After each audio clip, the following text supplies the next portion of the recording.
Central Radio on the Pro Football Central Radio Network. I am one of your hosts, Aaron Freeman, joined by my co-host, Matt Karoly. We are joined today by one of the newest contributors to the Falcoholic, a longtime fan and supporter of this podcast/show. That is, of course, Evan Birchfield. We had Evan on during the bye week, talking with us about sort of giving some mid-season grades. Today, we're going to be talking quite a bit about the Falcons' sort of coaching changes. We'll touch upon, of course, the Week 17 win over the Tampa Bay Buccaneers, and we'll also talk a little bit about the roster moves that they've made, and, of course, we'll answer your mailbag questions. So I want to first welcome Evan to the show. Welcome to the show, Evan. Thanks for having me on again. Well, we appreciate you supporting us for many, many years and continue that support by having you on the show to talk us up. So we will first, instead of usually starting with roster moves, we will save that because we want to wrap up the 2018 season in the 2018 calendar year, wishing everybody who out there watching or listening that they had a happy new year. Didn't get too a little wild out there. But yeah, let's wrap up 2018 before we move on to 2019 stuff. And sort of, Matt, start us off with sort of any lingering thoughts or opinions from the Week 17 win over the Bucs. Yeah, so the game obviously started off very bleak. You know, Falcons repeatedly kind of, hit the wall, at least offensively, in the first couple drives, and it wasn't until that final possession of the first half where they got things going. And, if it wasn't for that jump start, who knows how the second half would have played out. But, that first half, I think I speak for the entire fan base when I said that at that point, it looked like the coaches would have got fired at halftime. But, I was pleased with how they fought back. That's kind of what you want to see in that situation. You want to see that resiliency. And they certainly showed it. The offense, like I said, that drive at the end of the half to score to Julio Jones really jump-started into the second half. And, other than that one Matt Ryan turnover, which, I would put on Matt Ryan, he didn't really set his feet, overthrew Justin Hardy, and it went into the hands of Anthony Adams. If it wasn't for that drive, they scored on every single other possession in the second half. So that was encouraging, and, we'll get to it, Steve Sarkisian, but, he went out with a bang, so to speak, carrying the offense, dialing up some nice plays. The Philly special to Mohamed Sanu, that was fun to see. Didn't expect that at all. And then, the fake end around, and then throwback to Calvin Ridley to get Calvin his 10th touchdown of the season. That was also a nice design. So saw some good things in the second half, on offense to finish the season strong. On defense, there wasn't a whole lot to write home about. Grady Jarrett, I thought, did Grady Jarrett things. He was awesome. It was nice to see DeMonte Casey get his league-tying 7th INT of the season to cap a nice sophomore season there. But other than that, not a whole lot, really encouraging that I can say. I mean, we talked about it last week's show. We expected possibly a shootout if the offensive line could hold up for Matt Ryan, which it did. I thought that was another nice takeaway, was the offensive line played pretty solidly for the most part. But yeah, the defense couldn't hold Jameis Winston. Jameis Winston once again proved to be a Falcons killer, and it looks like, unfortunately, we're going to have to deal with him for another year in 2019. But, all in all, like I said, I was very pleased with how they finished and how they came out of the locker room in the second half and were able to, pull out a victory. And also Matt Bryant kicking a game-winning field goal, on his former stomping grounds, which, one of the storylines maybe in this offseason was that Matt Bryant's last kick. And, will they elect to move on from him? Well, time will tell. But those were my biggest takeaways, I think, from that last Week 17 win. Fair enough. Evan, do you have any thoughts sort of watching that final game of 2018? I mean, I was thinking in my head the whole time Matt was talking, like what my answer would have been. And he pretty much touched on everything. I really loved how it went out with Matt Bryant kicking the game winner. I thought that was like classic Matt Bryant. I mean, we knew like nothing would come of it if we won. I know a lot of people were kind of hoping we would lose to get a higher draft pick. I think we're at 14, if I'm correct. I think it's 14. Yeah. And I'm not sure what it would have been if we lost, but it was positive energy heading into the offseason, I think. And, all the questions about because we had, Matt Bryant out for a couple games this season, is he able to be his old self? He's missed, I think, one kick all season. I think he had 21 attempts with 20 kicks that were good. So, I think that pretty much answers itself. As long as he stays healthy, we still have a reliable Matt Bryant. So, but that was my biggest takeaway. I loved how it ended. Yeah, I think to answer your question, just a guesstimate, I think we lost 7 draft spots with that loss. That win. So, top 7 pick, maybe, potentially. I don't know. But, I don't have anything else to add. I know we got a question from Jim at Jim41288 on Twitter. He sort of sent me a DM asking me to sort of give my opinion about Zane Beadles, because he was named to Pro Football Focus's Team of the Week, and sort of getting my reaction to how Beadles looked on All-22. I thought Beadles did some positive things. He had a couple of key blocks on some of the Falcons' big plays, which I'm sure is one of the reasons why his Pro Football Focus grade was so high. One that immediately jumps to mind was he had a nice cut block on one of the screens to Sanu, which I think went for 15 yards or something like that. And I think the Coleman touchdown. Yeah, he had a nice reach block on that one. Yeah, so and there was one other I remember in the first half that I think he had a pretty good block on, or in the third quarter. So yeah, it was probably one of his better games, and it's interesting because Beadles is a guy that Matt and I have been talking about quite a bit the last couple of weeks on the podcast, and I can't remember the specific game. I think it was Baltimore, maybe. Where he really struggled in that game, and it was okay, maybe they're going to give Ben Garland the job back, and then the next week, Garland struggled, and then Beadles was better, and so as far as what this means, I don't know if it's going to have a significant impact on sort of Beadles' future beyond this season, because he's 32, maybe might turn 33 before the start of next year. I think if the Falcons are going to upgrade their guard play, they're going to probably go with a lot younger players than a guy like Beadles, particularly when they already have guys like Levitri and Fusco to potentially bring back that are also on the wrong side of 30. But it's a nice sort of closing note on Beadles.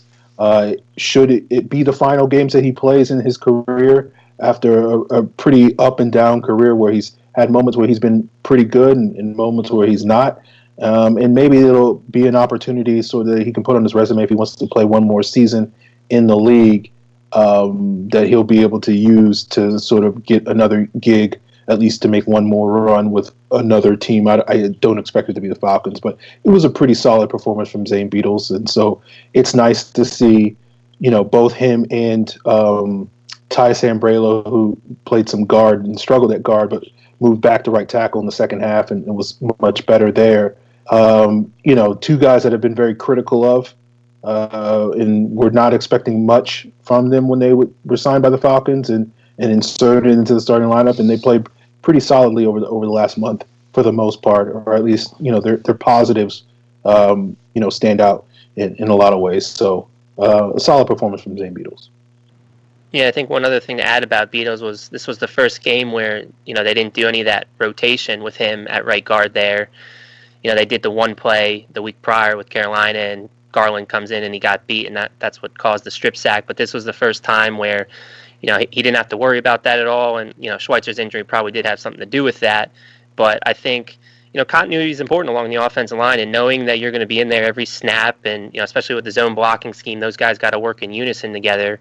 Knowing that you're going to have the guy next to you every single snap and not have to worry about someone new coming in, I think that was important. And, I think that showed a little bit in this game in Tampa Bay. And, of course, since we have Evan Birchfield here, the creator of the Brother of the Week award, for those of you that are regular watchers or listeners, that is something that Evan came up with a while ago, which is basically the person who did the most for the team and won't get any headlines I will give Evan the floor, but I'll just basically say who my pick was. I would have given it to Zane Beatles as well. So, Evan, I'm curious, sort of watching the game this past Sunday, was there anybody that stood out to you? I mean, there was a lot of people on the team. This was probably the most difficult week to pick one. Beatles is a great pick. Matt Bryant's, I mean, you could technically pick him. I don't think he's getting the headlines he deserves. But I went with Calvin Ridley just because I thought his touchdown was clutch towards the end there. 5 receptions, and he had like 30-something yards. It wasn't like a terrific game, but it was more for what he did throughout the season, I think. I think he broke the Falcons record for most receiving touchdowns in a season or something like that. Rookie season. So, Yeah. I mean, that's what you can hope from a first-round, wide receiver. But, yeah, I just gave it to Calvin Ridley. But there's a lot you can choose from. Yeah, and actually, my pick is another wide receiver. I would have went with Mohamed Sanu this week. Mm-hmm. Aaron, you talk often about how, or at least earlier in the season, that no, I don't think I'm not going in that direction. I was going to say, you talked often about early on in the season about how this offense was at its most explosive when they had a second guy to pair with Julio Jones, and early on in the season it was Calvin Ridley, and he hit that wall the middle of the year. So, for Sanu to step up, you always need to have that second option across from Julio, and I think Sanu in this game definitely did that. He had 10 targets, 7 catches total. I thought that, 3rd and 17 grab that went for 32 yards, that was huge to extend that drive and lead to points in the second half to keep the momentum going. I did not see that one coming at all. So, for him, I thought he was instrumental throughout the offense. He contributed to that Philly special play. He saw some Wildcat or 12-gauge looks from him. So I'd give it to Mohamed Sanu this week. Yeah, look, I talk a lot of junk about Mohamed Sanu on this podcast and on Twitter, but he finished the season strong. He had 2 of his best games. Set a career high in receiving yards this year, too, so yeah. Yeah, the last 2 weeks. So his highlights certainly were high. I think the Cincy game and the second Saints game in these 2 games certainly were, without a doubt, his 4 best performances and definitely 4 really strong performances that we've seen from him over the last, year or 2. So, when he is with the Falcons in 2019, we can hope that we'll see more games like this. Maybe we can get 6 next year as opposed to 4. So I'll take that. Let's, any other thoughts on 2018 before we move ahead to sort of what the first sort of forays into 2019? I guess for me, just, the last point that I want to make on this season, and the coaching changes have already been made, and we're going to discuss them pretty soon, but for me, this was a team in my estimation that, obviously the injuries are well documented early on in the season, and, they got themselves back, to level playing field at, 8 games into the season, and then, they got punched in the mouth, and they didn't get back up, and for me, that stretch there is, kind of the storyline of the season. But for me, it was just the players didn't come to play. They didn't do their job, as Bill Belichick would say. And again, I feel like someone had to take the fall for this season because there was such high expectations. But I do think there are lingering issues as far as, an execution standpoint and, a discipline standpoint and untimely situations that, I hope Dan Quinn's, being as though he's the head guy and he's still in this building now in 2019 and, rightfully so, there's no reason he should have been fired, but he does need to correct those things. And bringing in new coordinators is not going to change those aspects of this football team. And if he doesn't change them, I think no matter who the coordinator is, I still think that we can see these same issues creep up in 2019. So I think that's the biggest thing to look forward towards that 2019 season is, can they correct some of these small little detail-oriented issues that really tripped them up through that 5-game losing streak? Evan, do you have any thoughts to piggyback on Matt's comments? Again, it's tough to add anything to what Matt said there. Everything was I agree with. If I had to force something in, I'd say, it's nice to know. I think 2018, if fans out there were doubting, thinking, Kyle Shanahan made Matt Ryan. I think this season proved that he's still a great quarterback. Is he the best? No, but he's not the worst either, and he's not even close to the worst. He still had, similar to his MVP season, under a totally different coordinator, still in the second year. So it shows he may need a year to learn, with a new offensive coordinator or whatever. But I don't think anybody should have any questions about getting rid of Matt Ryan. It was nice to see Julio Jones back, earning his paycheck. But I mean, aside from that, the offense is still there. So fans shouldn't be all worried about Matt Ryan or anything. I think that's probably my biggest takeaway, aside from what everything Matt said, is that Ryan's still Matt Ryan. Yeah, that is a great narrative to be put to rest for sure. Because I was getting annoyed by that. Shanahan was the one that propped him up, and clearly he proved in 2018 that's not the case. I have some thoughts on that, but we'll probably get to them when we talk coaches. So let's before we get there, let's talk about the roster moves that the Falcons made. They signed 9 players to futures contracts. For those of you that don't know, that's basically just what teams do when they take the guys on their practice squad and sign them to a veteran minimum deal, usually 1 or 2 years, just to have them, bodies ready to go for OTAs in training camp. For the most part, the Falcons haven't had a great history of these guys coming back the following year and making the roster. Maybe that'll change in 2019. But for those of you that missed the memo, the 9 players that the Falcons signed were quarterback Kurt Benkert, 2 wide receivers in Christian Blake and Devin Gray, 2 tight ends in Alex Gray and Jaden Graham, offensive lineman Sean Harlow, defensive lineman Jacob Tuioti Mariner, linebacker Jermaine Grace, and cornerback Calhoun. Notably, the Falcons did not decide to bring back their 2 offensive tackles, and Daniel Brunskill and Chris Durant.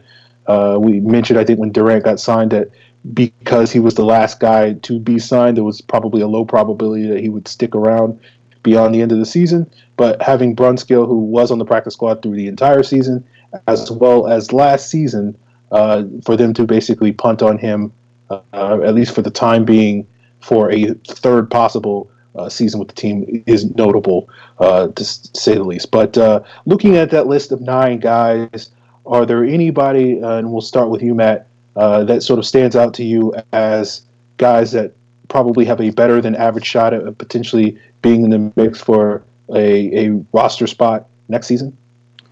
I think Jermaine Grace is probably the one that I think has the best shot. He's a guy that has been on an active roster before in Indianapolis, and he had a cup of coffee in Seattle earlier this season. So, especially with how the linebacker depth shook out this year with Duke Riley, not living up to his potential, and I think going into 2019, I'm not going to say his roster spot, he's not going to be on the team, but I do think there will be competition there. He hasn't earned anything yet, so I think a guy like Jermaine Grace can definitely push him, especially since his role on the team, Duke Riley, is going to be the 4th or 5th linebacker, at least going into the year, and that's typically special teams guys. So Jermaine has a little experience from playing in Indianapolis when he had left the Falcons first time. He was a special teamer there, and I think he's a guy that could potentially push Duke Riley for that spot there. Evan, is there anybody on that list that maybe you recall from preseason that you're eager to see get another shot next year? It's not so much another shot because I don't think he could legally take one, but Alex Gray should be, and I don't completely understand he's part of that NFL International where he was exempt from counting as part of the practice squad for two seasons, I think. So I guess that'd be 2017 was his first. So I'm interested to see where he actually has a legit shot of making the team. Because I'm pretty sure, I mean, I don't know if you guys know, it's again, like he wasn't allowed to make the team, but he also wasn't counting against the practice squad, right? Yeah, he's basically guaranteed a practice squad spot, but it wasn't one of the 10 that they could keep. So right. He was basically the 11th guy on the practice squad. But he also couldn't be on the roster? Yeah, okay, so now that is out the window, I believe. to where he could make the roster now. So I mean, tight end's not like the strongest. Hooper has definitely taken a leap. So I mean, I think there's potential there. I'm excited to see what he can do, knowing that the window for opportunities there, and he's had 2 years of basically riding being with the practice squad, being a part of the team, to see what he can make of that opportunity. Yeah, I think that's fair. I agree with Matt. I think Jermaine Grace is probably the standout here. We'll sort of see what Kurt Benkert does, now that he's got a year in the system, working with the scout team and whatnot, and sort of, obviously the offense, given that, the firing of Sarkisian will change somewhat, so it's not as if he's like an expert by any means, but we assume at this point that it won't change drastically, but we'll see. And so I'll be curious to see what improvements Benkert shows next summer, assuming he's brought back to camp. Sean Harlow was a guy I was eager to see potentially stick this past season. I think he'll have a little bit of a difficulty because I think most of us expect the Falcons to invest in their offensive line this offseason, at the very least in the draft, and sort of whatever, premium picks in the first 3 or 4 rounds that the Falcons use at, the guard spot is probably going to prevent Harlow from making the team unless he just really has a really strong summer. But we'll have to see about that. Other than that, we'll see what Christian Blake and Devin Gray do. They had some moments this past preseason. Alex Gray's interesting because you wonder if sort of his lack of playing time the last 2 summers is due to the Falcons don't need to really evaluate him because of what Evan mentioned with him basically being an automatic spot, or is the transition from being, an English rugby player been too great that the Falcons don't really trust him to play much? So, like Evan, I'm sort of curious to see if he's brought back for a 3rd summer, sort of will he be given a real shot to be in the mix there? Those are the guys that really stand out to me, and we'll have to see what the Falcons do. As I mentioned at the top, there isn't a strong history of guys that were on the practice squad the previous year making the roster. There's a couple of guys. I'm trying to think. Somebody did, I think, maybe this past year or last year, but I can't remember off the top of my head. But the 4 years that Dan Quinn has been here, I think maybe like 1 or 2 guys have basically gone from being a practice squad guy to making the team the next year. So it's not a regular occurrence. So again, if it's probably going to be one guy, and I think Jermaine Grace is probably the at the head of the line in terms of being the favorite there. So let's get into what everybody is tuning in for us to discuss. They want to hear us talk about the Falcons coaching search. And if you've been living under a rock for the last couple of days, you may not have heard, but the Falcons got rid of all 3 of their coordinators. Steve Sarkisian is gone. Defensive coordinator Marquand Manuel is gone, although his contract expired technically, as opposed to him being fired. Special teams coordinator Keith Armstrong is no longer with the Falcons after 11 seasons. And tight end coach Wade Harmon was also let go. And with the dismissal of Armstrong and Harmon, that now leaves only one of they were 2 out of the final 3 guys remaining as far as former assistants on the Mike Smith staff. The last man standing is assistant strength and conditioning coach Jonas Bushman. I think that's how you say his name. And what's interesting is Manuel as well was one of the guys that was part of Quinn's original 2015 staff, and there's only about 7 guys still remaining.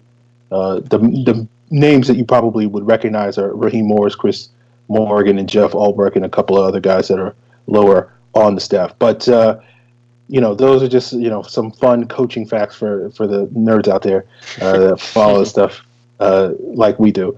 But let's talk about sort of the offensive coordinator. We know the defensive coordinator, Dan Quinn's going to take over play calling there. We'll see if they hire some other assistants and shuffle around their coaching staff a little bit to sort of support that. But the main thing is really about who's going to take over for the offensive coordinator position. We know that Darrell Bevell has reportedly interviewed, Mike Mularkey interviewed the great Mike Mularkey, I should say. Dirk Cutter is scheduled to interview this weekend.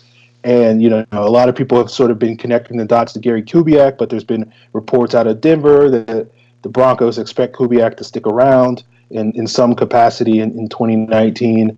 So you wonder if there's like back channel things and whatnot. But, you guys, and we'll start with you, Matt, share your thoughts on sort of the short list of candidates so far, who you think should get it, who you think will get it, go as deep as you want to go. So I guess first to start, I am a little bit concerned about this offensive coordinator search. For most folks that follow me on Twitter and are loyal listeners of the show, I've been a Steve Sarkisian supporter the last 2 years. First year, I thought I was preaching patience, first time play caller, new to the system, learning the parts of the offense.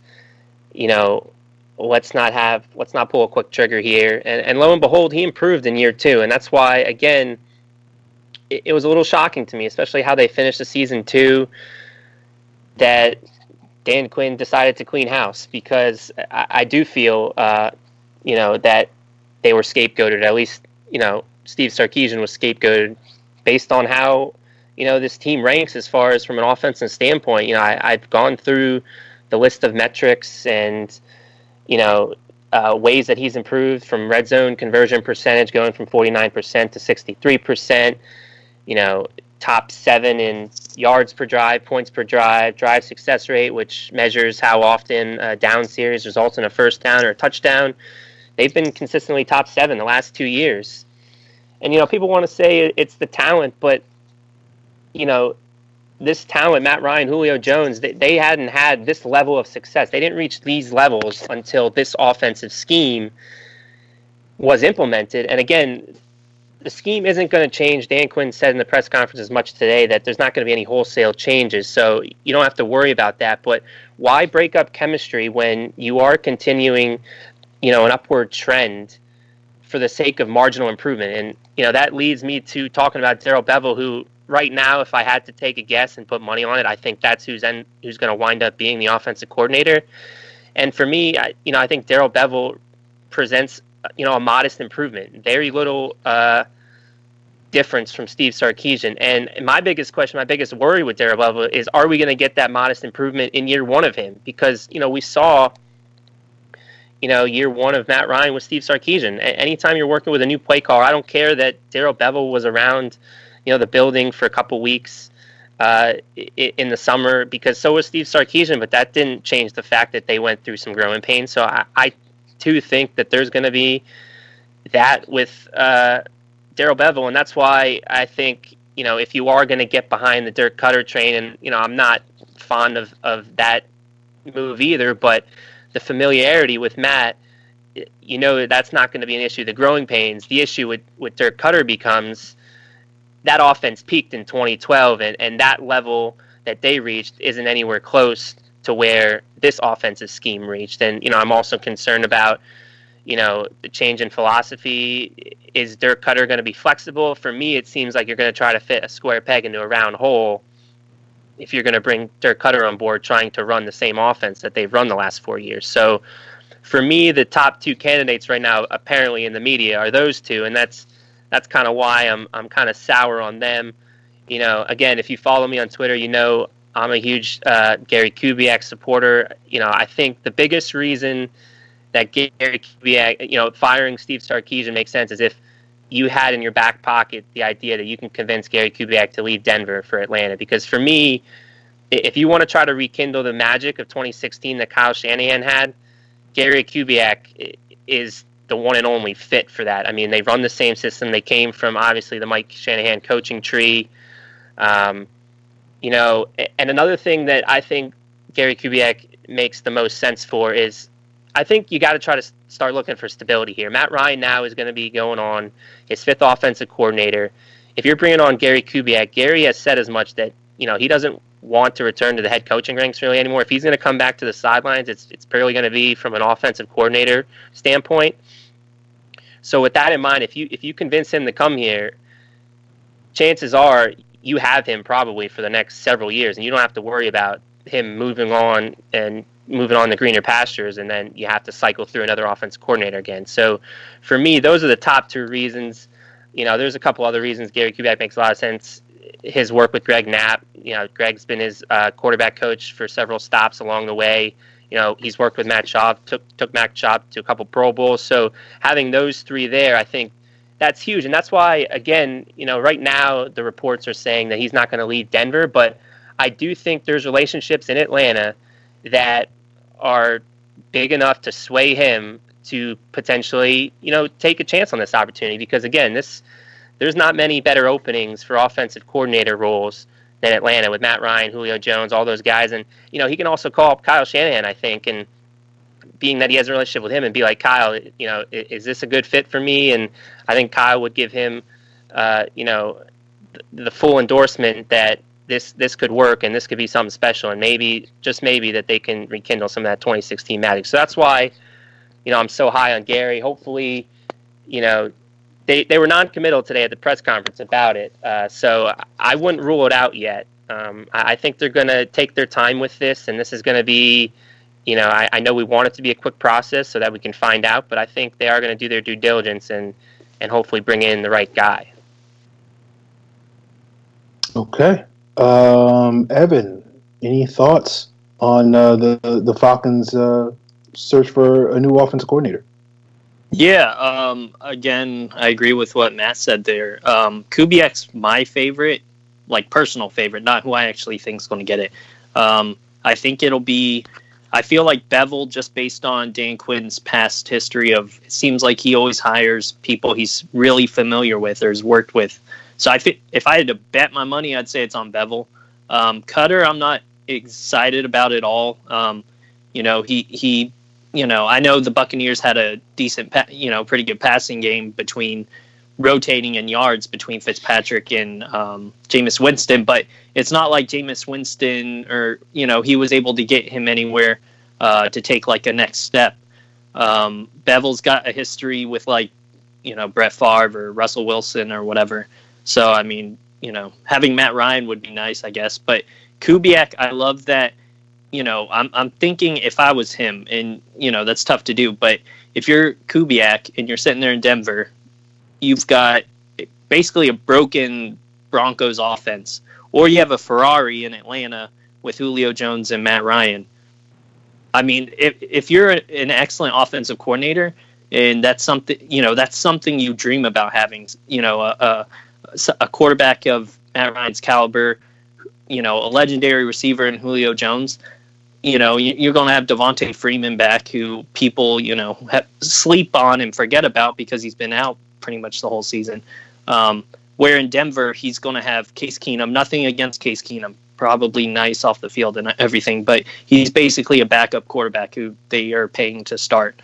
Philip Lindsay, he's emerged, but, undrafted rookie, and he got injured the other day. So, you don't know what's going to happen there. And they traded away Demaryius Thomas to the Texans. There's not a whole lot there in Denver. Maybe if he wants a big challenge for some reason, but at the point in his career, he's proved he's a great offensive mind. Why not go to Atlanta where you have all these weapons? Literally, all you have to really do is improve the run game, which you could say was due to injuries and also Freeman being out, like I said, for most of the season. I mean, it's literally a Ferrari just sitting there waiting to be driven. And I think Kubiak would be crazy not to take that opportunity. I could understand it. I don't know his personal relationships with people in Denver. Maybe him and Elway are pretty good friends. I know they got a big history, and that's really the only reason I would say maybe he's not going to leave. But I believe it was Ian Rappaport who mentioned it the other day about Kubiak being connected to Atlanta. If that didn't happen, I'd pretty much be saying Kubiak's like a pipe dream that people are just hoping for, including myself. But when you hear somebody like Ian Rappaport mentioning, oh yeah, Kubiak in Atlanta, connecting the dots, it gives you a little more momentum to think, okay, maybe this could happen. But will it? I don't know. But like I said, if I was betting my money, I'd say it's Bevel. Yeah, I mean, from a football standpoint, it makes all the sense in the world. That, like you said, really it just comes down to relationship. That's the only thing that would keep him in Denver. But as I said, I think there are some relationships in Atlanta that can be just as enticing with Greg Knapp, Matt Shaw, the connection to Shanahan, and him, this being his offense here in Atlanta. So I think that's why, guys like Rappaport are connecting the dots, and maybe he does know something. And, Jeff Schultz, too, of The Athletic, seems to be one that's pounding the drum and not giving up on this hope. And he was the one that raised the question to Quinn today at the press conference, in a very creative fashion, too. And, Dan wouldn't rule it out, and Dan said they're casting a wide net. So I do think they're going to talk. It's just a matter of, can they convince him? And, I think one of the great things about Dan Quinn that we've said, I think number one, he's a great talent evaluator, but number two, he's a great recruiter. He can recruit, got, players to come here, coaches to come here. And, he said even in the press conference, a lot of guys want to come here and they've received a lot of calls. So I do think there's going to be a conversation between the two. And it's just a matter of, can he, pitch, the pitch of his life? Because I do think this coordinator hire, this is what's going to tie him to Atlanta. If it works out, then he'll be here for a couple more years. If it doesn't work out, my bold prediction is that he'll be gone in 2020. Well, yeah, a lot to unpack there. A lot of good thoughts. Probably contrary to what people might think based off of Matt and I's Twitter conversations. I think Gary Kubiak, I agree. I think he's the top candidate. For me, I don't think Bevel is as bad as people make him out to be. I think Bevel did a lot of good things in Seattle. I think Bevel probably could have done better things in Seattle if he didn't have one of the worst offensive lines in the league for a couple of those years, thanks to the great Tom Cable.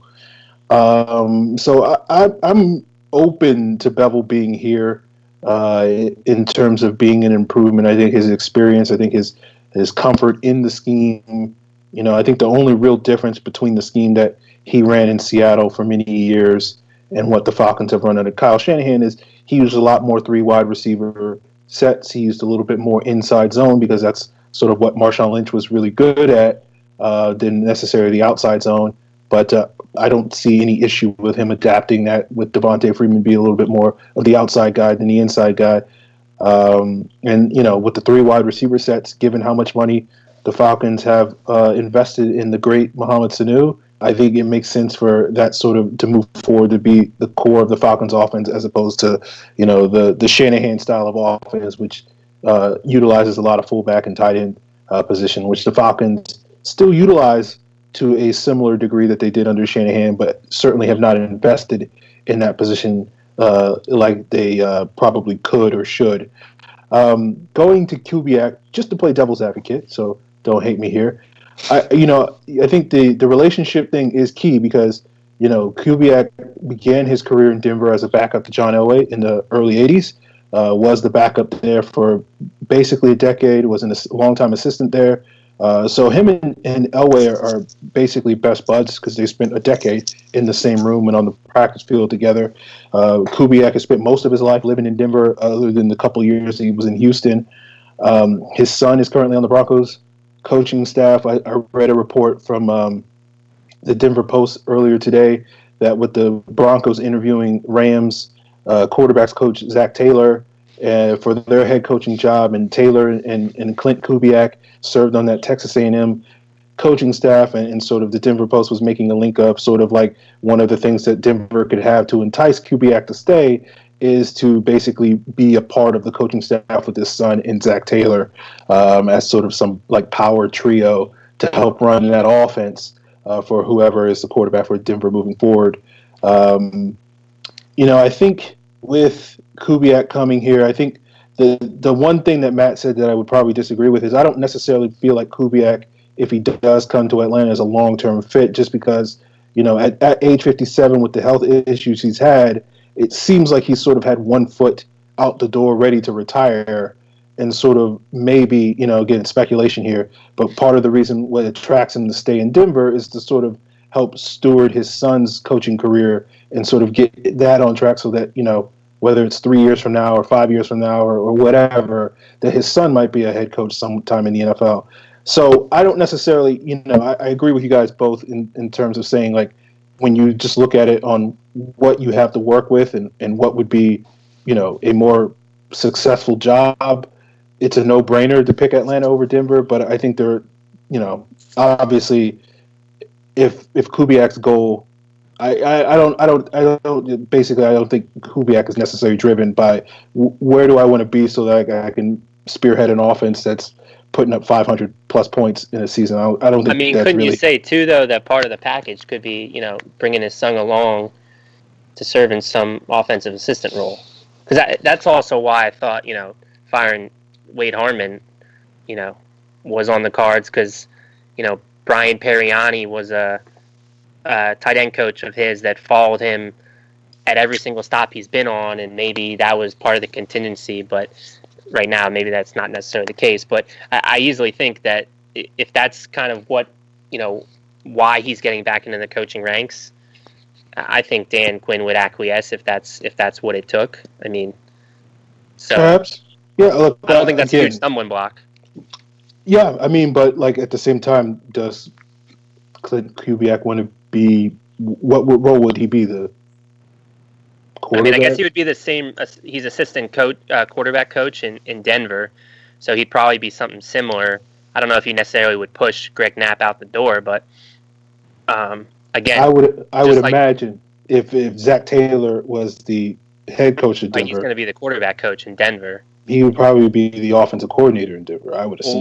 Well, is Gary Kubiak kind of just taking a sidekick role, like not really just a consultant then? I would have thought, because I read that same article, I thought that they were alluding to Kubiak's the offensive coordinator.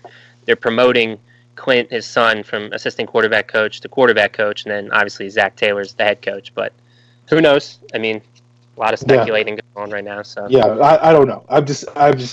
I'm spitballing here just to basically play devil's advocate. Yeah. So fair enough. I get if Kubiak wanted to stay, even though, as you guys say, just simply looking at it on what you have to work with here in Atlanta, like it's just night and day difference between what you have to work with in Denver, where you're basically just starting from scratch. Where they're going to have probably a rookie running back, or second year running back, and Philip Lindsay and Royce Freeman.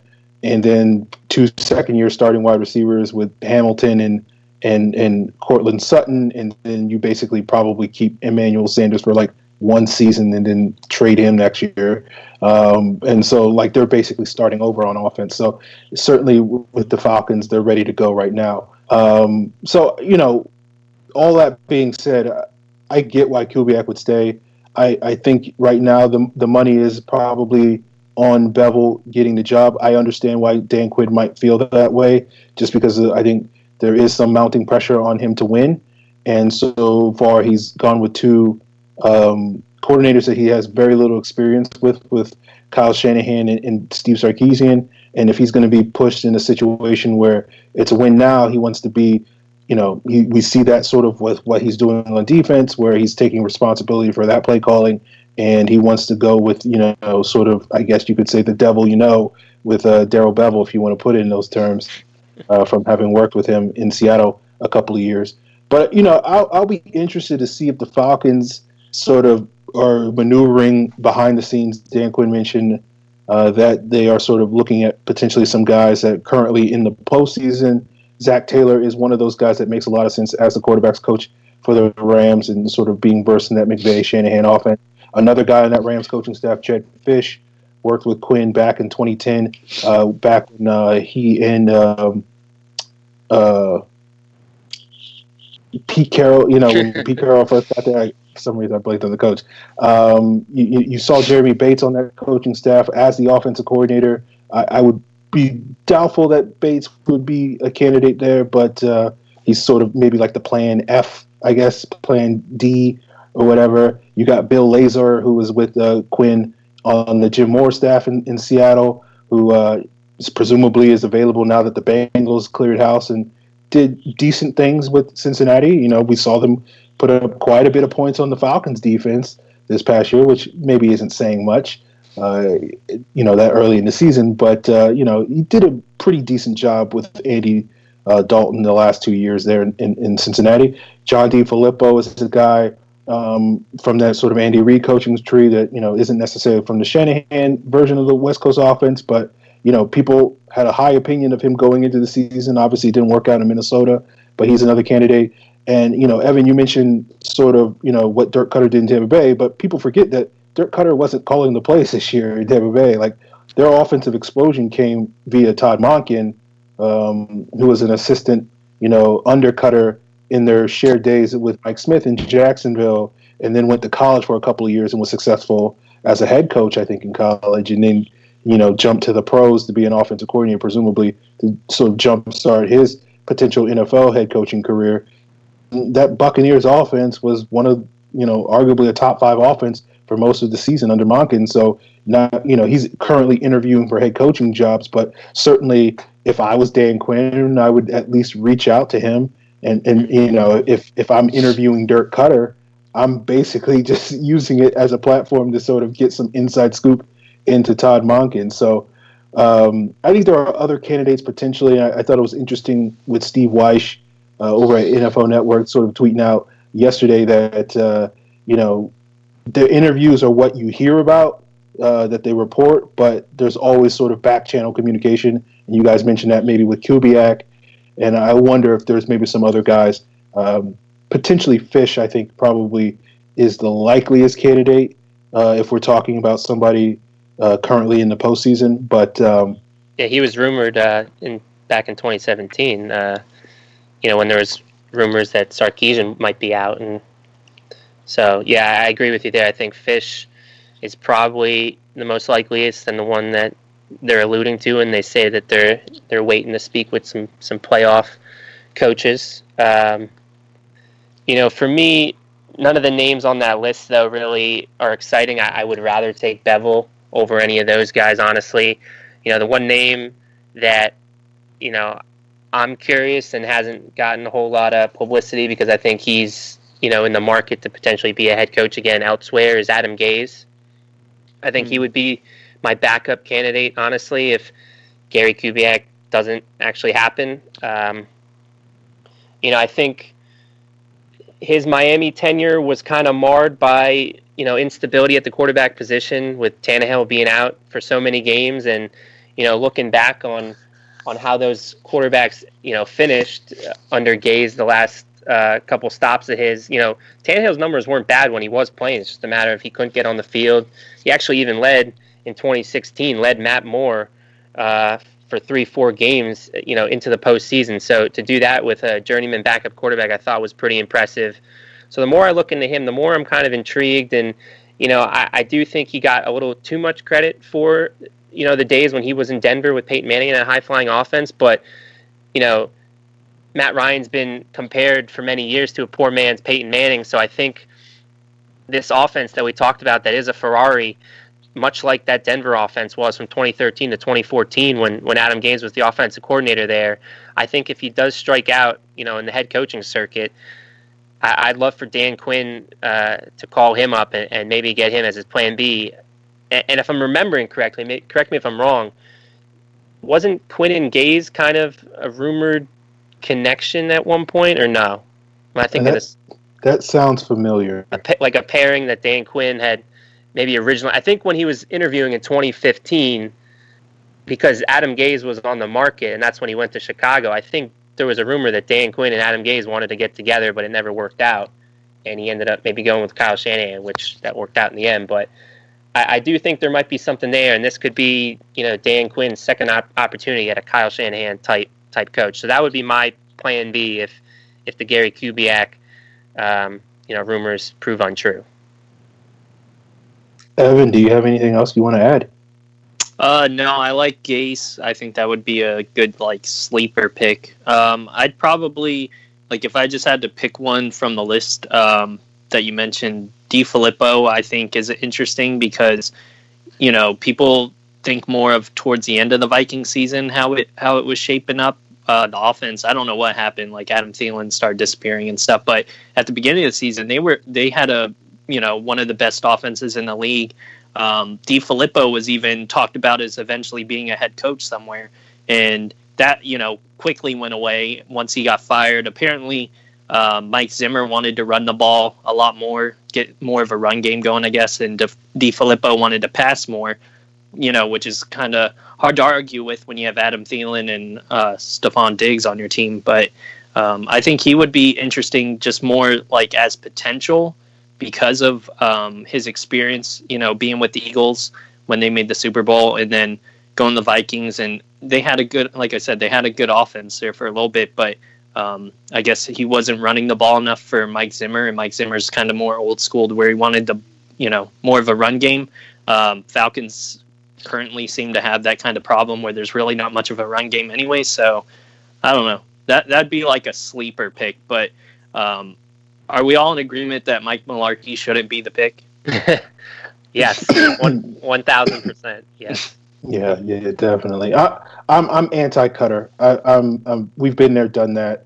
Mm. Yeah, like when I was criticizing Sark and how bad his offense was, the person I was comparing his offense to was Dirk Cutter's offense, and basically saying why that offense was inferior, and sort of like don't go back to that. So I don't necessarily have a horse in the race, whether it's Kubiak or Bevel or somebody else, but the only horse I'm betting, like I just have no belief that Mularkey is a serious candidate, so I'm just going to outright dismiss that. I know him and Quinn and Mularkey served on the Miami coaching staff many years ago under Saban, but I think it's more maybe they were interviewing for the tight ends coach, or maybe they were looking at him as a favor or something.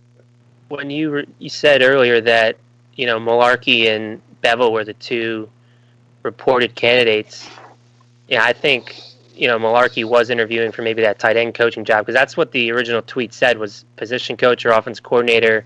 And then even Jeff Schultz followed up by saying that Dan Quinn had already spoken with Dirk Cutter, so there might be a second interview on the horizon or more talking. I don't know, but I think the two candidates that they mentioned, well, they didn't mention, but they said there's two. I think it's Cutter and Bevel that I've interviewed thus far, and Mularkey isn't really a serious candidate for the offensive coordinator position, but that's just kind of my thoughts. Yeah, my interpretation of that was sort of Dirk Cutter and Dan Quinn had an informal conversation about sort of things as opposed to a formal sit-down interview. I'm assuming that Mularkey and who knows what they were even alluding to in the press conference. I mean, that could have been what he said meant by two, is one was informal, one was formal. I mean, they were very mum on the whole topic throughout. They didn't want to divulge too much information today, so who knows? But yeah, I don't really think Mularkey is anyone people should worry is going to get the job.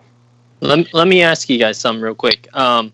What influence do you think Matt Ryan possibly has, seeing that Cutter and Mularkey are going to be interviewed or have been interviewed? Do you think Matt Ryan's, you would think when they fired Sark, they at least approached him about it and said, hey, what are your thoughts on this? Or maybe they've talked about it all season. I don't know.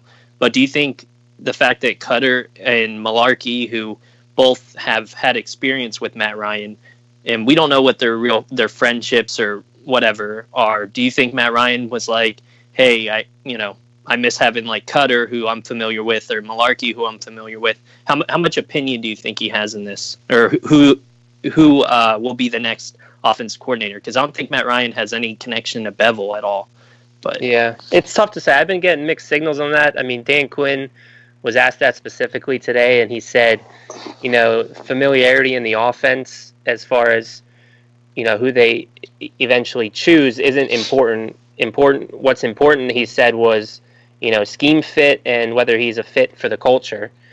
And then he also said that Matt does have some input, and it was kind of like I didn't understand really where he was going with that. I don't think he did a good job, Dan Quinn, explaining it, but he was like, it's almost like they have Matt in the back of their mind as far as who they want to choose, like, because they want to keep this offense. They realize how successful Matt's been in this offense. So whoever they bring on, they have that nugget of information in the back of their head. Like, is this guy going to be able to successfully run the type of offense that we've run the last couple of years? But at the same time, Matt's not going to have any final say, like, yeah, I'll sign off on this or whatever. That's going to be up to Dan Quinn and Thomas Dimitroff. So, it is interesting that Dirk Cutter and Mularkey were the two guys that were originally, thrown out there because of the fact that they were former offensive coordinators. And, Vaughn McClure said, you got to believe that that's a strong, pull for Matt Ryan is the fact, or a strong pull for Cutter is that familiarity. But, when it's all said and done, I don't think that's going to mean a whole lot. And, Matt's not going to have a huge say as far as who the offensive coordinator is going to be. Yeah, look, my interpretation of Dan Quinn's comments was sort of like they talk to Matt about stuff all the time, and sort of he can voice his thoughts on who he's comfortable with or what he wants or what he thinks, but that's not going to have that much of an influence, if any, on sort of what Dan Quinn or who Dan Quinn's going to hire, because Dan Quinn's going to do what he thinks is in the best interest of the football team. And so, I think it's more just a reflection of sort of, the quote unquote brotherhood and whatnot in terms of, having that open communication and having that dialogue. But I don't think Matt Ryan has any influence on who's going to be the coordinator. And again, speculation here, but I think basically it's Bevel or whoever the Falcons are waiting for if they get bounced in the postseason. And they're just basically filling their time talking to other people just to kick the tires. There's no harm in having conversations and interviewing people.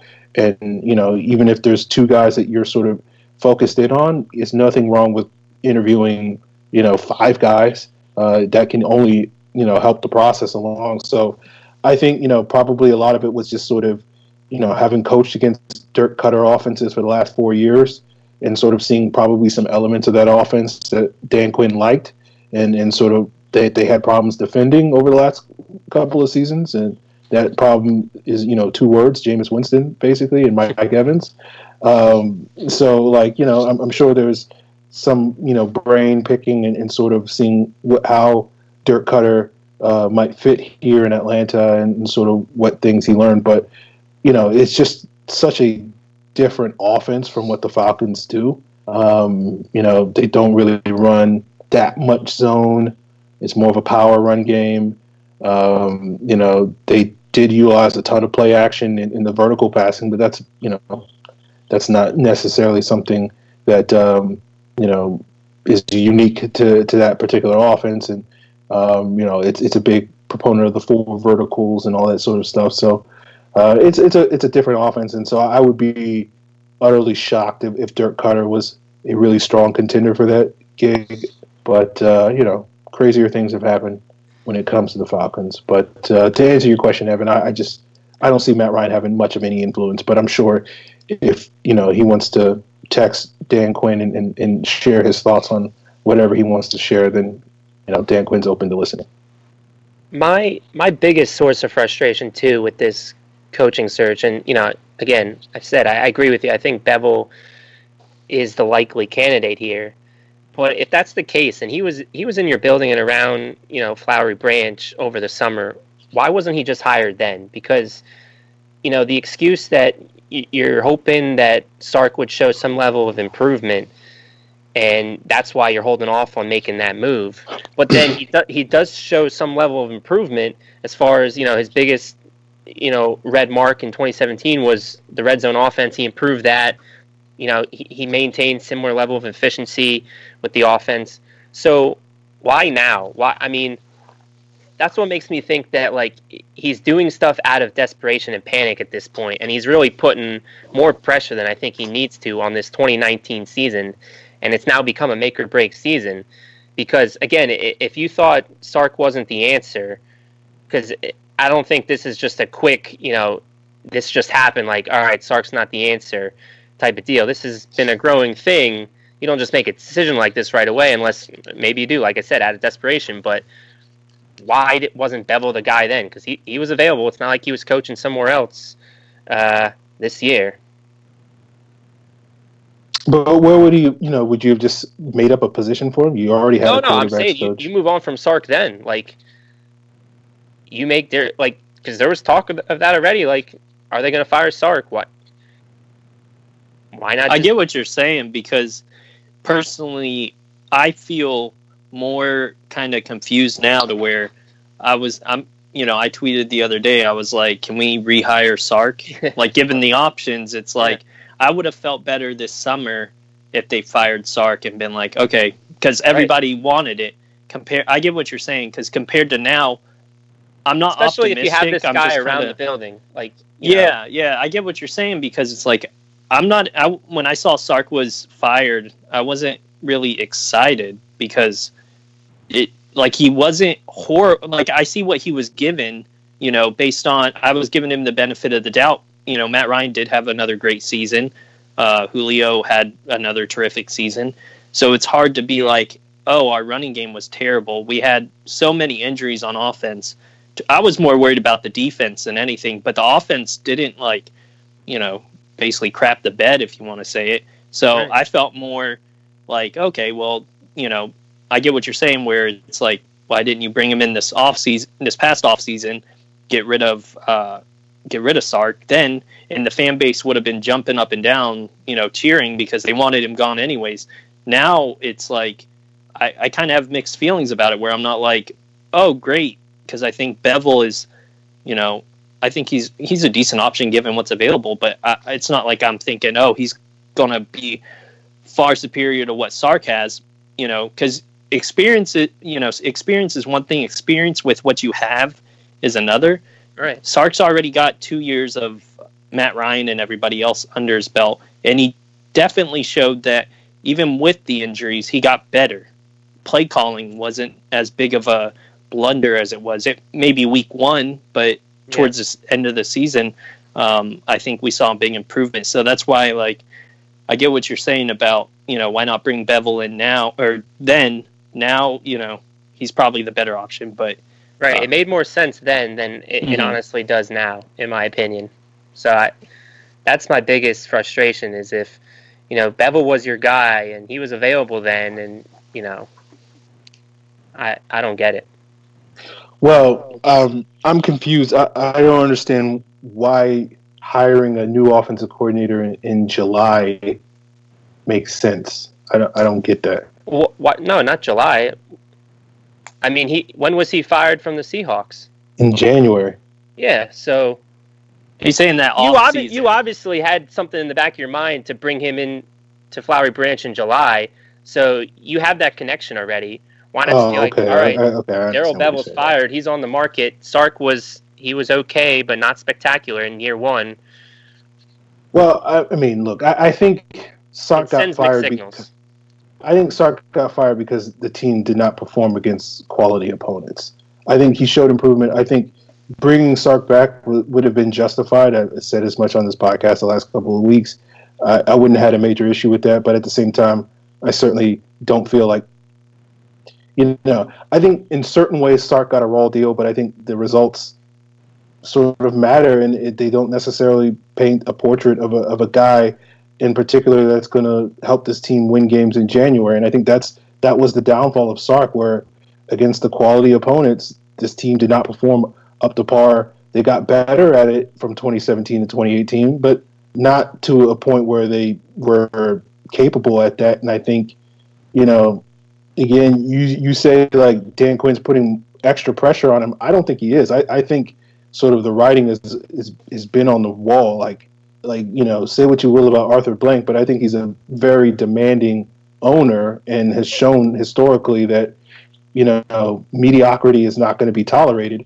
And so I think there's a lot more pressure on Dan Quinn, whether he seems to acknowledge it or not, that he would have to win this year and be in the playoffs. And I think I get it. I think he's justified in thinking that Sark is not going to get it done.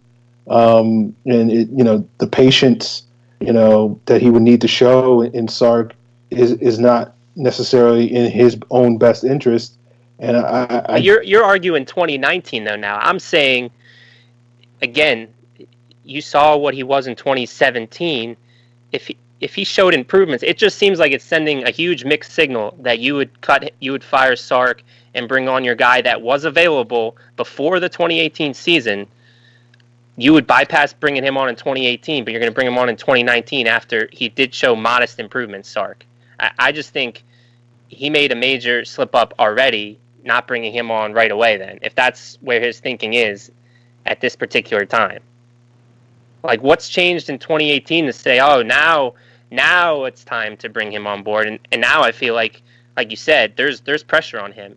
The writing's been on the wall. It might be a little bit too late because, again, my biggest worry with bringing on Darrell Bevell is there's going to be growing pains. Like, he has to hit the ground running in order for this to work, in order for Dan Quinn to keep his job. I agree. That's true. I think the thing that changed was they went 7-9 and the offense looked bad for 5 weeks. I think that's the thing that changed. Right. So, I mean, like, I think... I think that the problems are much bigger than the offensive coordinator, and that's what I said at the top of the show is, if they don't fix those things, we're going to be saying the same stuff in 2019. I agree 100%.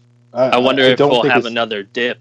Like, when Shanahan came, we had the dip, and then the second year was better. Sark, we had a dip, and then the second year was better than the first year. And Dan doesn't have time for that dip. I mean, it needs to be. That's what I'm saying. Right Whoever away. They're going to hashtag fire Kubiak, fire Malarkey, fire Bevel. Yeah, it's gonna That's come the quick. fan base next. Yeah. So, like you said, you want I him. agree 100%. Mm-hmm. We'll see what happens. I mean, like, it's sort of shaping out to be. I said this on another podcast earlier this week, but. It's very similar. There's a lot of parallels between this upcoming 2019 season and the 2014 season for the Falcons, and there was a lot of parallels between the 2013 season and 2018 season. I think the difference seems to be that with Mike Smith and Dimitrov back in 2014, they seem to sort of slow play it, particularly with some of their draft picks, drafting these sort of long-term developmental prospects like Rashid Hageman and Desmond Southward.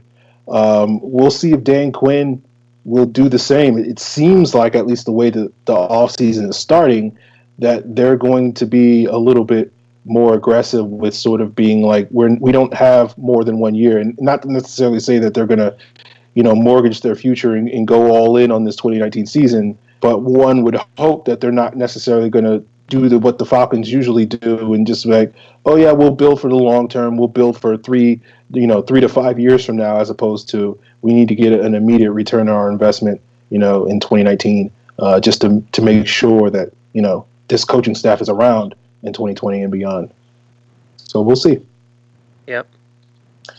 All right. We got some questions dealing with the coaching hires. I think we answered quite a few, and I think we got Brian's question for the most part. You guys stop me if you think there's more to add. That's right. I think the second one we kind of touched on. I mean, you said cutters run some power stuff, and I said, that's kind of trying to fit a square peg into a round hole. Yeah, we got Justin's question. Yeah. Okay, let's do with Interwoven One's question. What goes on in the interview for offensive coordinator? A lot of questions like, what would you do in this exact situation on the field, or less nuts and bolts stuff like coaching personalities? Yeah, I think it's a little bit of both.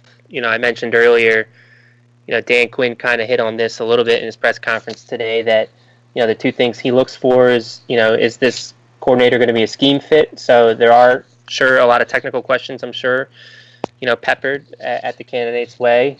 But then also, is he going to be a fit in the locker room? And I think that, in Atlanta specifically, that's very important with the brotherhood culture that Dan Quinn, has cultivated. So I think there's also just personality questions and getting to know a guy and how he reacts to certain questions and whatnot. So I think it's a little bit of both, kind of just like any other interview for any job. It's, you want to know if the guy, has, the mental makeup for it and has the technical stuff down, but does he also show personality, and can he fit with the other guys on the staff and in the locker room? Evan, do you have any other thoughts on that?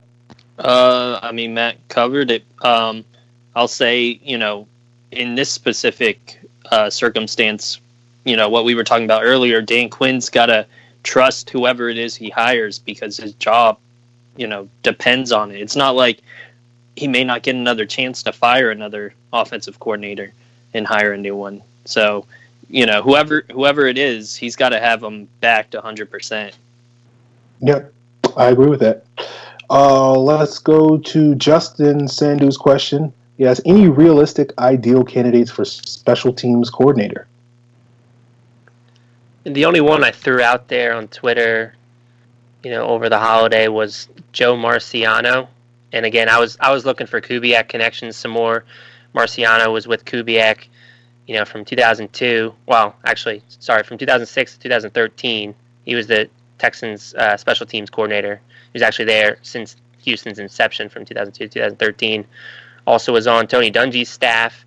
So he's a well-respected special teams coordinator. He was last on the Lions and helped turn, drawing a blank on the rookie that was a Pro Bowler in 2017 for the Lions, but he helped him become the Pro Bowler punt returner. So he's a well-respected guy. He's out there.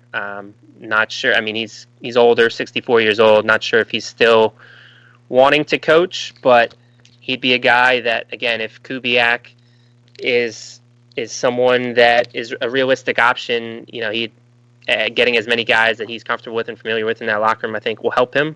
And so, I mean, that's the guy I threw out there. Other than that, I'm not sure of any other realistic candidates. I was looking at some of old Dan Quinn coaching connections, looking for some guys currently sort of out of work, and the one person that stood out was Jeff Rogers, who I think was with Arizona this past year, and so basically is, chilling now that Steve Wilkes is out. So he might be a guy. I think he worked with Quinn back in his 49er days, back in the early 2000s. But if I was to guess, if I was to put money down, I'd probably put like $1.50 on this bet because I'm not confident at all. But I would guess that they would probably just promote the guy who's the assistant special teams coach, which is Meyer Chowdhury, or I don't know how to say his name. But he's probably the most likely candidate. They hired him from Hawaii last year to sort of take over as the assistant guy. And so if there isn't anybody else out there that maybe has the experience that DQ was looking for, then it makes sense to sort of promote from within since he's been here in the building and whatnot for a year. Evan, do you have any thoughts on this?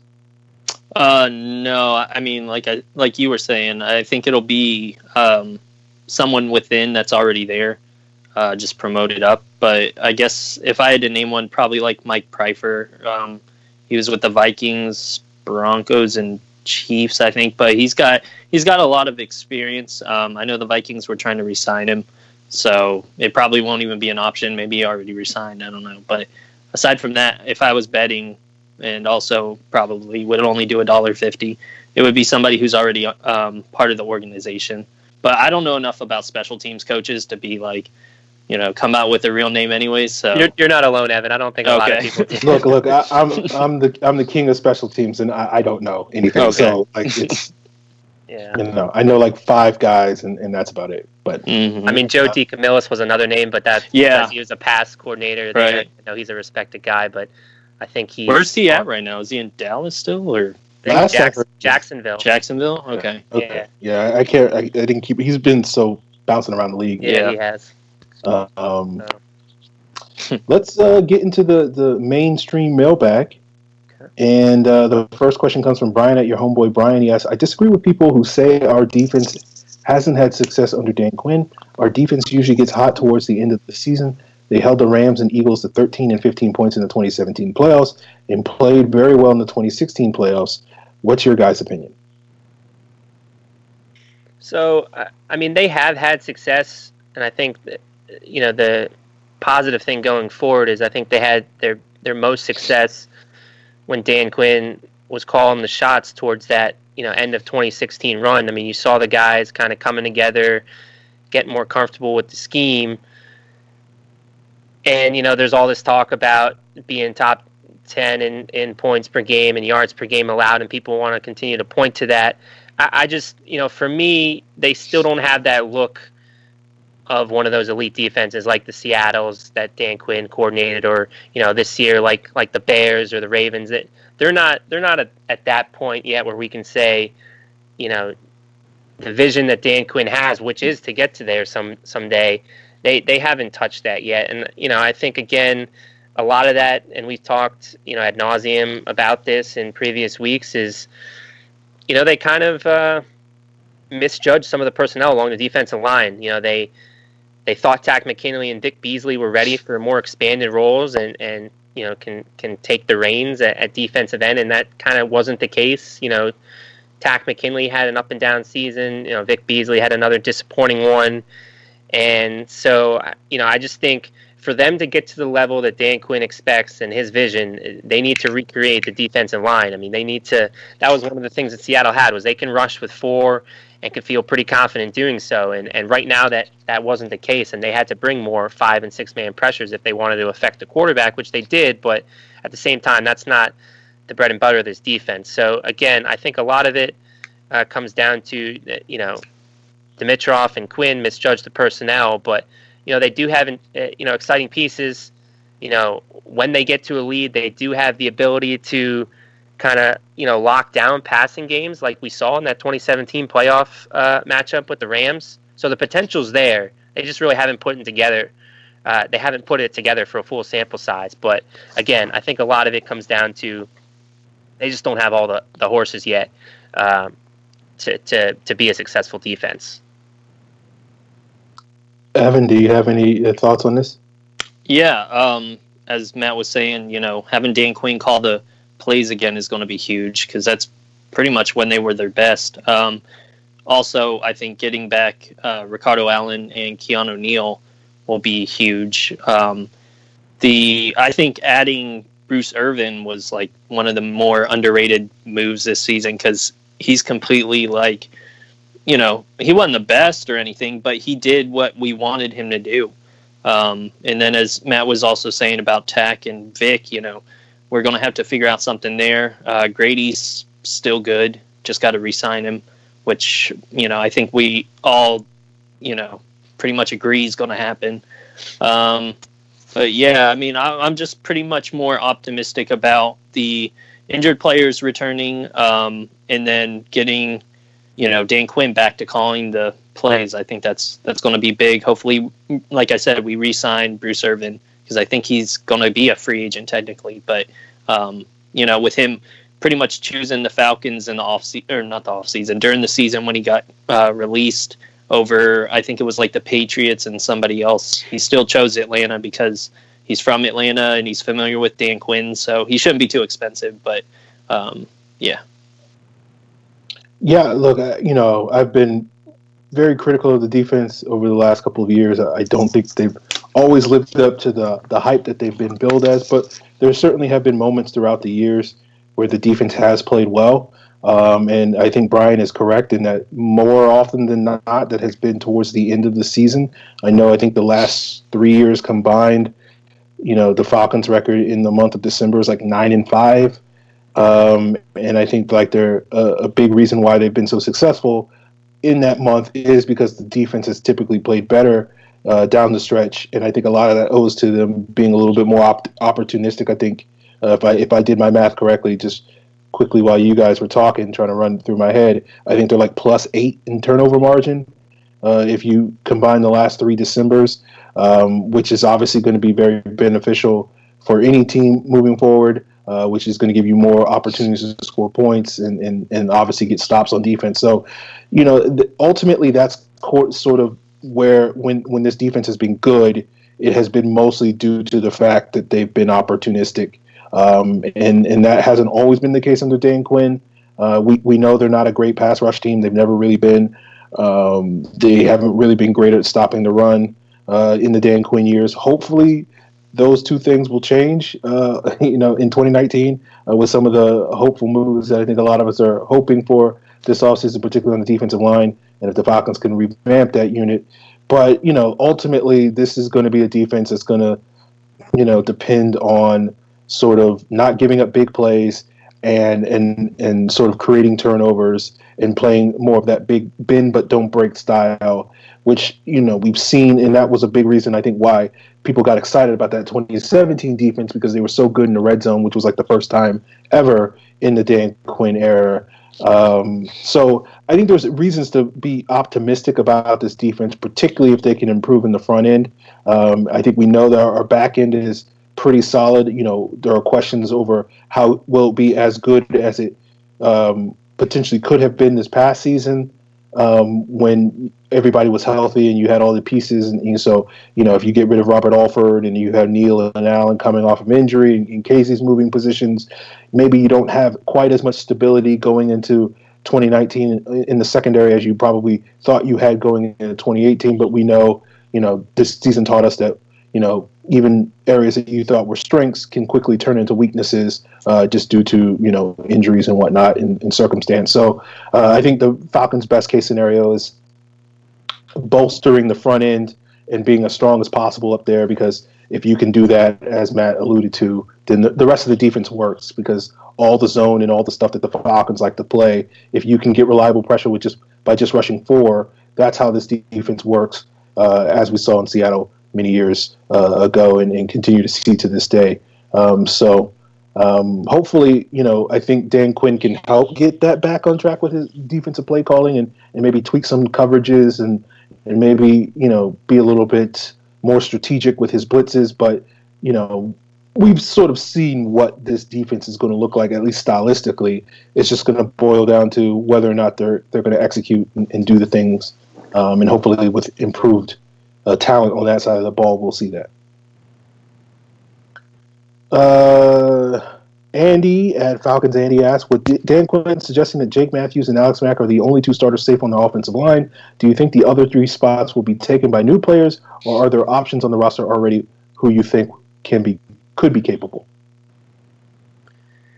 So I said, in my most recent article that, I don't see them replacing all 3 with new faces. I mean, there's a possibility. But I'd be surprised at that. I think at least one of the guard spots is going to come down to, either Andy Levitri getting re-signed to maybe a 1-year, $3 million deal. Brandon Fusco is still signed, so maybe they're okay with him for 1 more year. Or I think Wes Schweitzer could be an option there, and I think he showed improvement this year from his first year starting. So I think one of the guard spots is going to come down to those 3, and then I think, most likely in the draft, because I think that's where the sweet spot is for offensive linemen this year. I think the other guard spot will come down to one of those guys. And then as far as the right tackle, I do think Ryan Schrader's days are done. I mean, unless news breaks that there was, in fact, an injury that he was playing through, he hasn't looked good. He didn't look himself this past week again in Tampa Bay and was pulled from the game. So I think the signs are pointing to him being, a cap casualty, perhaps a post-June 1 cut to clear about $6 to $7 million from the cap. And I do think they should bring Ty Sombrello back. I don't think Ty Sombrello should be your number 1 option heading into 2019. So for me personally, I want to see them take to free agency. Now, the pickings are kind of slim. It really boils down to kind of Trent Brown or Jawan James, and there's no guarantee that those guys are going to be available. So, if that's the case, then you kind of are forced to go to the draft, and that has to be, one of your priorities. And, Jonah Williams right now is the only guy I feel totally comfortable with starting, plugging right away. I do like Cody Ford and Yadni Kajus right now, but, I do think those guys also do have a little work to do. So, for me, I do think 2 spots are going to be fresh faces. Now, whether that's the draft or free agency, that's anybody's best guess, though. Evan, do you have any thoughts on sort of where you want to see the Falcons go?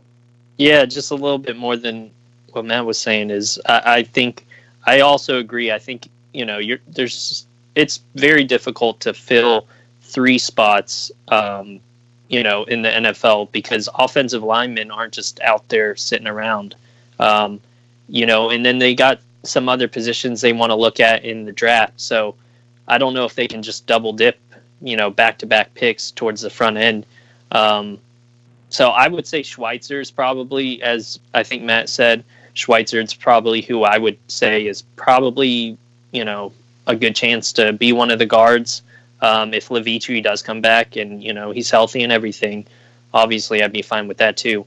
But I don't think they're going to fill all 3 from people who aren't on the roster or weren't on the roster in the 2018 season. That's just way too difficult to do in the modern NFL, unless, you're just out there plugging, Zane Beatles of the world or something, but it's not going to be good for the offensive line if you're wanting a better offensive line, that is. So I would say, you're probably looking at somebody high in the draft, first 3 rounds or whatever, and then Schweitzer. And then that's pretty much what trying to think. Schrader, as Matt was also saying, he's, he didn't look his best this season. He's probably done there, so they'll probably have to replace him with because they didn't really give Matt Gano or whatever any looks, did they?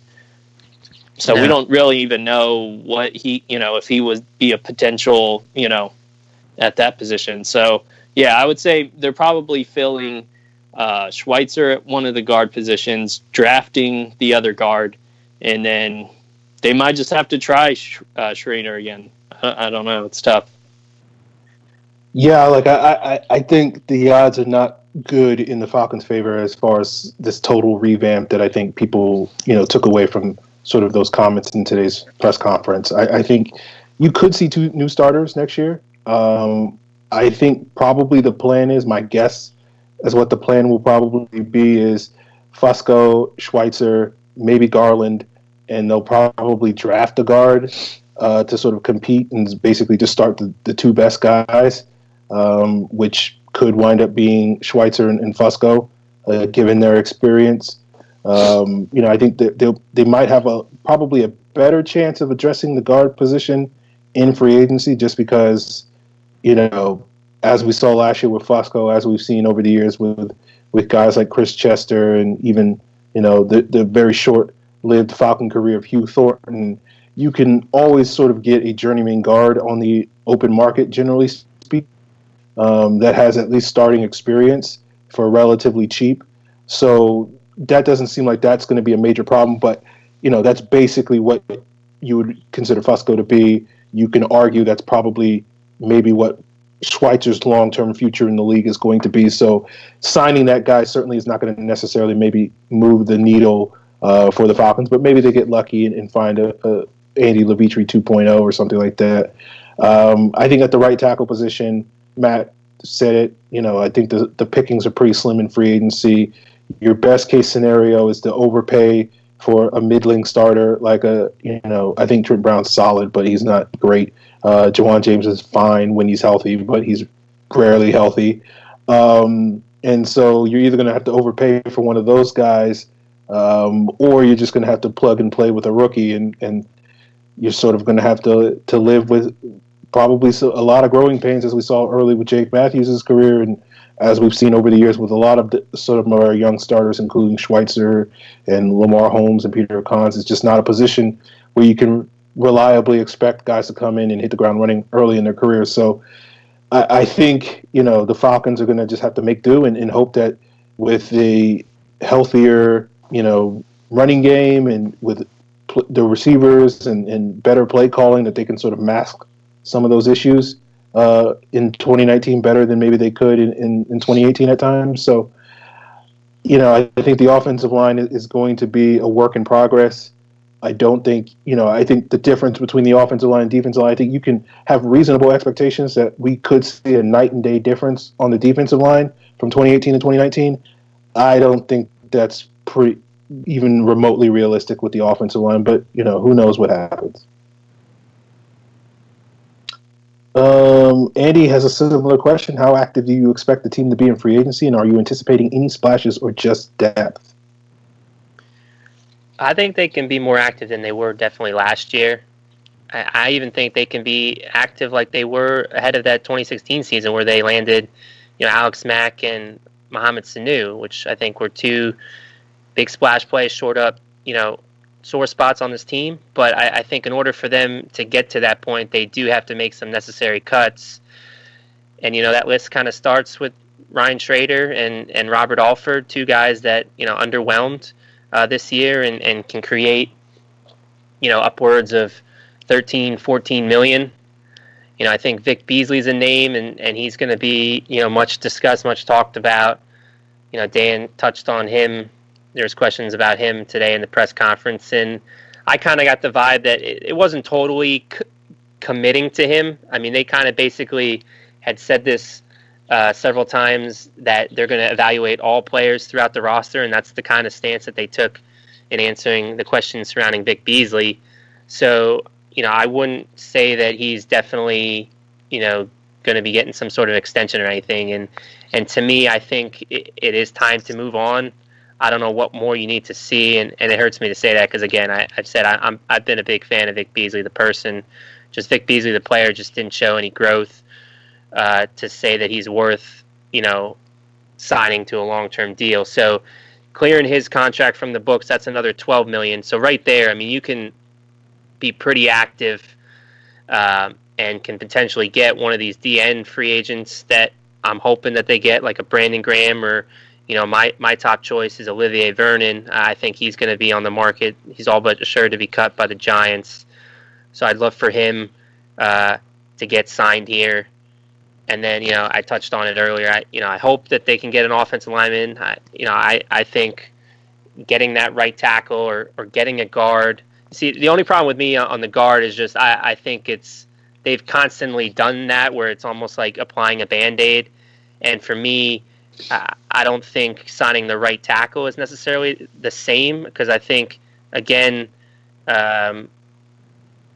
those guys that we touched on, Trent Brown and Jawan James, those are guys that I think are just kind of getting to their prime of their careers, much like Jake Matthews at age 26, 27. So getting a guy like that, I think you can expect some long-term return. And, for me, I'd much rather try to get younger on the interior because they've been, they're getting up there in age. And Alex Mack, only has a year or two left, in my opinion. So getting a guy that is a former center that can play guard the first couple years and eventually be the successor, I think would be my top priority as far as how to address the interior. But, yeah, I think it's very possible that they can be active and not just sign depth pieces, but it will require making some cuts, like I mentioned. Evan, any thoughts? Yeah, I mean, I agree again what Matt was saying. Also, I think, when you look at what Dimitrov usually seems like he wants to do, he takes care of the people who are, he wants back. So, like Grady Jarrett, you're going to see him get paid. Like I mentioned earlier, I think Bruce Irvin will be back. You like to see him do a splash, but it's not something they usually do. I think I would say it's going to be more depth with maybe not a complete splash, but maybe a ripple or something or whatever you call it. I think you'll see somebody, maybe not Vernon, but I wish that would be it, but. They're going to have to bring in a pass rusher, especially if they, if Vic Beasley's officially gone.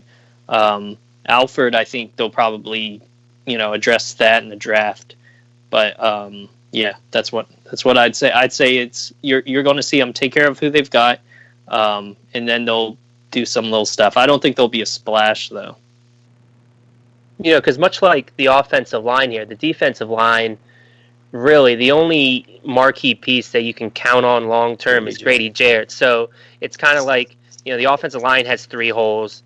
The defensive line, the starters anyways, the guys that you're going to count on for major snaps, let's count Vic Beasley, Takk McKinley as a half a person. So you're looking at, you need to try to get 2 starters. I think one of them needs to be in free agency, and the other one then needs to come in the draft. So for me, and I said this in my article on Rise Up Breeder, is, that's my 2 priorities, is getting an offensive lineman starter that you can expect some long-term return and getting, an impact defensive lineman like a Brandon Graham or Olivier Vernon or, even recently, Gerald McCoy's name has now been tossed around that maybe he's not back in Tampa Bay. If you don't think you can get one of the marquee defensive tackles in round 1, Gerald McCoy has stuff left in the tank where you can sign him to a 2-3 year deal and pair him with Grady Jarrett and then focus on, improving your edge play in the draft. I mean, they got to go out and get a body because you can't, like Evan said, you can't fix all these needs in one off season. So, at least not in the draft. So, yeah, they need to split it up, and I think that's why it's very important that they make these cuts, because if they don't and they're not active, again, how much improvement can we really expect out of the draft from them? I don't think it's a lot. So again, they do have to be active, and I think it comes with cutting some players from this year's roster. Look, yeah, I agree sort of the sentiment. I'll just say this quickly. I don't expect Gerald McCoy to get cut. I would be shocked by that, but, weird stuff happens, and Tampa Bay's weird. So, I think how active they're going to be is going to basically depend on two factors. It's going to depend on if they have to franchise tag Grady Jarrett, and it's going to depend on if they cut Vic Beasley. And I agree with you, Matt. Their answer to that sort of Vic Beasley question was sort of non-committal in the sense of it doesn't necessarily guarantee that he's going to be back. It sounded like they want him back, but it was enough of an answer to basically be like, oh, yeah, that was just our BS answer in January, and then come March they can sort of do whatever they want to do. So they have some flexibility. But right there, that's basically like $25 million in cap space, those two guys. And sort of like when we saw in that 2016 offseason when the Falcons were pretty active in free agency, going out there and getting Mack and Sanu and whatnot, they had about $25 million in cap space. And, we saw last year, I think they went in with like $10 or $15 million or something like that. So, that number sort of fluctuates sort of how active they're going to be. And cutting some of these guys isn't necessarily going to completely make up for losing potentially $25 million of spending that you could potentially have if you can get a long-term deal with Grady Jarrett done and move on from Vic Beasley. So, I hope they're active. I want them to be active, particularly when it comes, again, to fixing those defensive line issues and whether it's a Gerald McCoy or whether it's going after, I feel reasonably confident that Jacksonville is going to move on from either Malik Jackson or Marcel Darius this offseason, just because they're up against the cap and both of those guys are easy cuts, and they just drafted Taven Bryan. They have, other players in the mix there. And so I think they'll get rid of one of those guys, and whoever that is, I think the Falcons have to jump at that guy because that's going to be their sort of big splash move that I think they can make this offseason as far as upgrading the defensive line. And, Gerald McCoy would be on that list too. I don't expect Tampa Bay to move on from him quite yet. So I think that's sort of what I'm hoping to see the Falcons do. And then if they can do that, then I don't necessarily need to see them go out there and spending, a whole bunch of money and trying to, quote unquote, win the offseason with a whole bunch of other signings. I think they'll probably do what they normally do, which is re-sign a couple of select free agents, guys like Matt Schaub and Kamal Ishmael and Ty Sambrailo, among others, maybe Bruce Irvin and whatnot, and sort of play it safe and get a couple of bodies here to compete. Maybe, if a guy like Stefan Wisniewski gets cut by the Eagles, which seems likely at this point, if they can get him signed to a modest deal, that could be a potential option for you at left guard, and then have Fusco and Schweitzer compete for the right guard spot next summer, and then still have the possibility of being able to draft a long-term guy in the draft, but not necessarily feel compelled to have to take that guy, say, before round 4 or so, just because you have,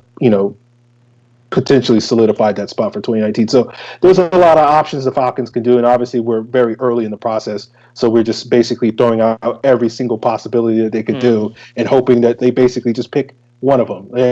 Just whether it's McCoy or Malik Jackson or whoever it is, just do something that's going to at least get us, okay, maybe we can, do what they did, 2 years ago with the Don Terry Post signing, where we got excited about that and sort of feeling like, oh, this could be the thing that gives us one of the better D lines in the league. It didn't necessarily, but it did definitely move the needle forward. I think it was a big reason why the team was so good in the red zone. I think the run defense was better, not great, but better. And so you got, quality interior pass rush from Poe for a lot of that season alongside Grady Jarrett. So something along those lines, I think, will certainly move the needle for the Falcons. And I expect them to do that. I hope they do that, but you never know with the Falcons. So do like a Ray Edwards thing, but actually have him be good. It pans out. Yeah. Right. Because, they pretty much played themselves out of, earlier when we were like, there was a spot where it was like, oh, we could have like a top 5 pick here. That's gone. So you ain't got to worry about like Nick Bosa or Oliver or anything. So they're pretty much going to have to find something in free agency. Drafting at 14, I'm not a draft expert, so I'm not sure what exactly is floating around, or projected to be floating around. There's a lot of time left. But, they're pretty much going to have to do something in free agency on the defensive line because I don't know what's all out there. But they're not getting one of these elite top, guys like Bosa or something, like a game changer in the draft. But we'll see what happens. I mean, I wouldn't put it past them for trading up. But, that's true. I'm with you. I mean, I think they have to cross off a couple needs heading into April's draft because if they don't, then it's going to, handicap how they play things. So, again, we have to see, and that'll determine, a lot of this stuff. And right now we're just speculating, but I do think they have to cross off a couple of these needs before the draft. I think we got Van's question with Vic Beasley. I guess we can I think I've sort of thought all along. He asked basically, do you think Vic Beasley's going to stay? I think sort of all along that the Falcons would find a way to keep Vic Beasley because of, belief in Plan D and all that sort of stuff. I'm hoping that they, decide to cut ties with him because I think it's best for the team as well as for Vic Beasley that he can go somewhere else where he can potentially get a fresh start and not have all the baggage that is, being thrust upon him, certainly by the fan base and the media, talking about how much of a disappointment he is and whatnot. So I think it's best for both parties. I know people sort of are hoping that the Falcons will trade for him. I think at this point, with sort of that fifth-year option, his trade value is basically just, dropped off of a cliff because if a team had traded for him mid-season, they could at least, kick the tires on him for 8 games before having to decide to pay him. And now they don't really have that option. So I think trading for him at this point in time is probably not a likely outcome, but you never know. If I was putting money down, I would say Vic Beasley is on the Falcons roster in 2019, but we'll see. You guys have any thoughts on that? Yeah, I mean, using the assumption that the Falcons are smart, I'd say he's not on the roster, but, we've seen they've made some head-scratching moves in the past, see Derek Shelby's contract. So, again, I wouldn't be shocked if Vic's on the roster. But, again, if we're talking about what's best for the team, and Dan Quinn did echo that sentiment a few times in the press conference today, and what's best for the team is, a clean break from Vic Beasley and for him to get a fresh start somewhere else. Because, like you said, I think the pressure probably is weighing on him a little bit, hearing all these, bust talks and disappointment talks, and go into a team that's a better fit, like a 3-4 defense. Again, I just think it's best for both parties. So, it's probably 50-50 at this point, but for me, I'm hoping he's not. But, again, I wouldn't be shocked if he was either. Yeah, I'd say he's back just solely because the Falcons tend to do the opposite of what I think is best. So I think he's going to be back. Also, like you both were saying, he's aware that the fan base is giving him, basically giving him hell. A couple weeks ago, somebody said something about him on Instagram, I saw, and he said something about putting a Hall of Fame jacket on or something. I don't know if you guys saw that. I think I did catch that. Yeah. It was different, but you can tell the dude's pissed off or not happy. Yeah.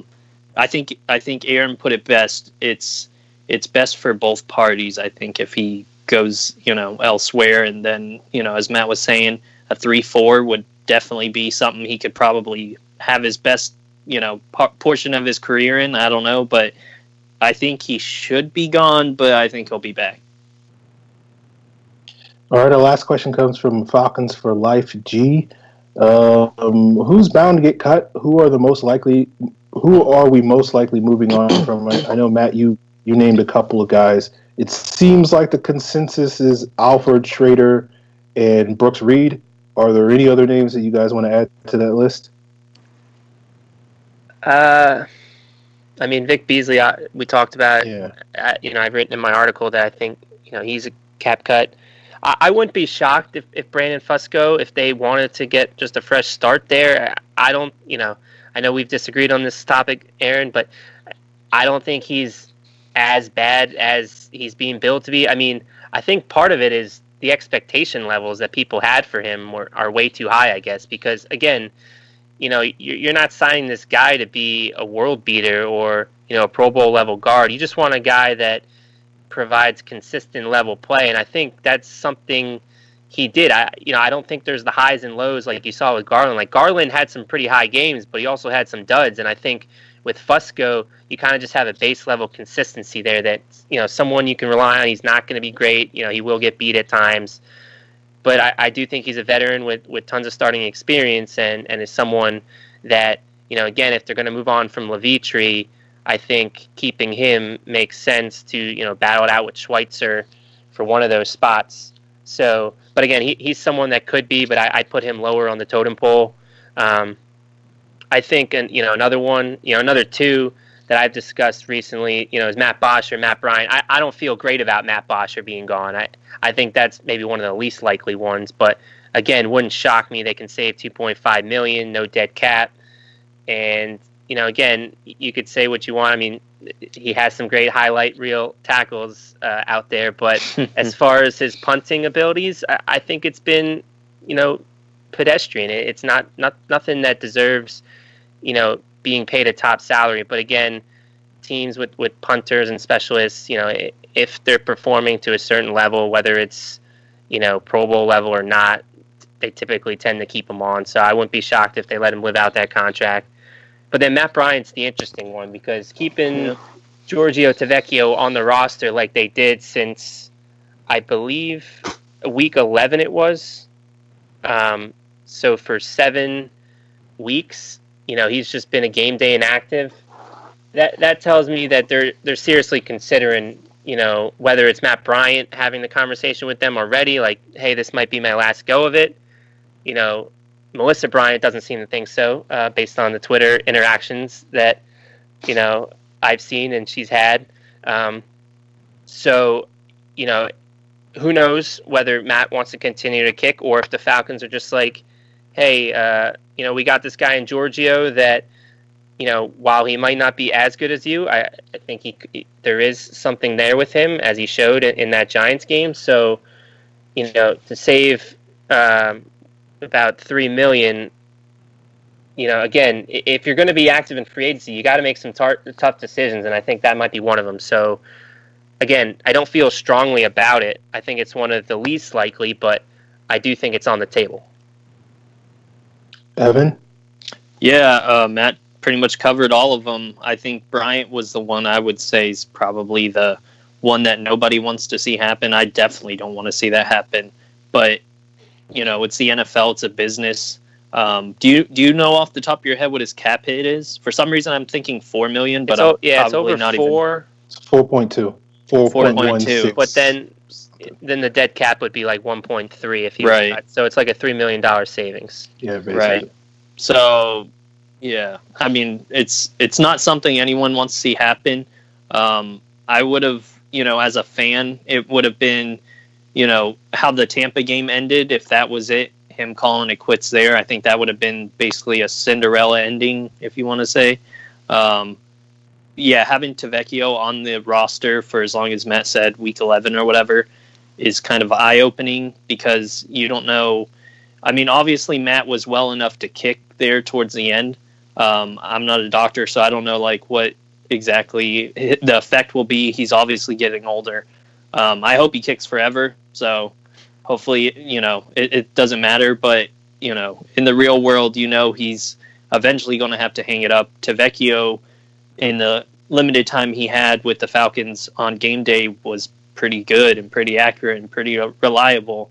And I think that's why they kept him around. But obviously he can't be just stashed on a practice squad or something. So they're going to have some tough decisions. And then, as you said, 4.2 million?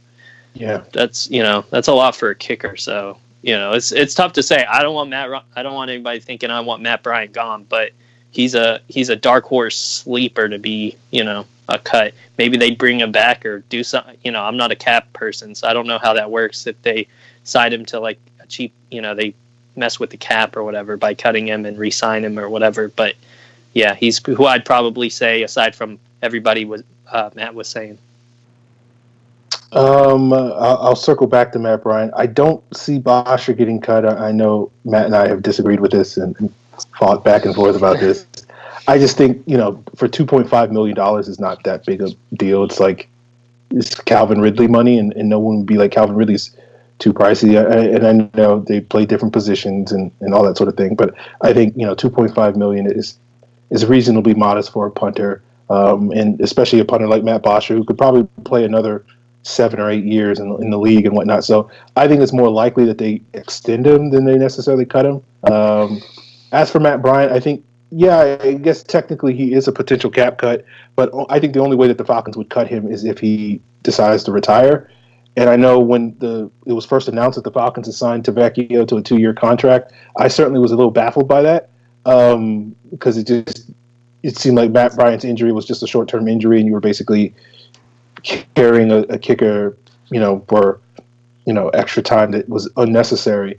But it does seem like sort of the Falcons, the one thing that they did do right in 2018 seems to be that, because now if Matt Bryant, can take as long as he wants to decide if he wants to come back, maybe he's already made the decision to come back, or maybe he wants to sort of, pull a Tony Gonzalez and chill out for 5 months and then decide in June or whatever. And because the Falcons currently have Tavecchio under contract, they don't necessarily have to feel any pressure and put any pressure on Matt Bryant to make that decision early so that they can address it in free agency. They already have, their sort of plan B on the roster. So I do think, that was a head scratcher at the time, but it seems sort of retroactively to make a lot of sense that the Falcons were planning sort of for this potential eventuality. Whether that means Matt Bryant is going to hang it up, we'll have to see. But again, I think, give him, if he wants to take 5 months to decide, and then, the day before training camp starts, he's like, yep, I'm back in. Then, let's do it again. Let's run it back. The thing is with that, are you suggesting cutting him and then bringing him back when he decides in June? Because he does have a roster bonus due the start of the league year in March. So if that happens, that triggers, it's like over $1 million at that point. Oh, okay. I forgot about the roster bonus. Yes. No, I wasn't suggesting cutting it. Okay. I was assuming that. And that's what I said in my article. They kind of have to make this decision at the start of free agency on him. And, I don't know if this is just GM speak, but Thomas Dimitroff did say that this is going to be one of the more active free agencies, or one of the more active off seasons for them. There's going to be a lot of shakeups, and I think, and a lot of it has to do with this being a make or break year for this Dan Quinn regime. So again, no one wants to see Matt Bryant gone. That's not what we're advocating here. But I do think some tough decisions are going to be made, and I don't know if Bryant's going to have the say. I think, they might just say, hey, Matt, unfortunately, we have to let you go. We got a guy here in Giorgio that we want to groom and stuff for the future, and we can save a few bucks here to, snowball that, pile that together to make a few splashes. So, again, I do think some tough decisions are going to be made. They were made last offseason. They were made the offseason before that. But I think this one in particular might be the most difficult for them to really let some guys go that have been around for a while and have done a lot of great things. Matt Bryant, Morton Anderson, I think, gets a lot of credit for being, one of the best kickers tied to the Falcons franchise. But I think Matt Bryant has surpassed him in his 10 years here. And I think he is the greatest Atlanta Falcons kicker of all time. So, he's a legend. They don't necessarily put kickers in the Ring of Honors and stuff like that. But I do think Matt Bryant definitely deserves it one day.